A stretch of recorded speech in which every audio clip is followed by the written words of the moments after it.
Roelina, studenten aan de Academie van Popcultuur, filmt hoe collega Maaike op het plein tussen de NHL en Stenden vanmiddag een masterclass uitbakken houdt. Wij hadden Student Life Guide oprichten en daarmee willen wij komende studenten tips aan over hoe zij, hoe zij dingen aanpakken moeten. Dus hoe ze geld besparen kennen en hoe ze eten sieren moeten, want heel veel studenten weten dat op dit moment nog net. Hallo, ik ben Tom. Ik woon hier anti-kraak met 22 andere mensen. Ik ben zelf ook best wel bedoeld door mijn mem heeft vast te leven.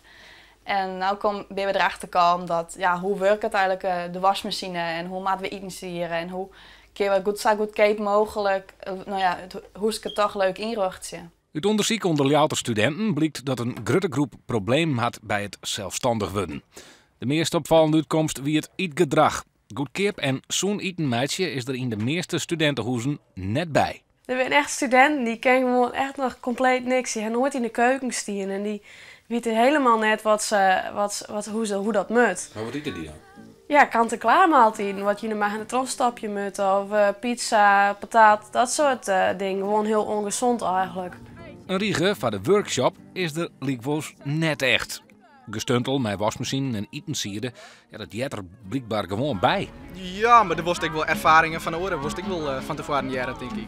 Het leek het mij wel interessant om van tevoren van oren te jaren hoe die dat ik ervaren had, zeg maar.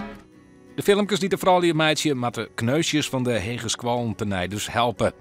Wat begon als studieopdracht wordt nou echt trots zetten, want de bedoeling is dat er nog tientallen filmpjes online komen.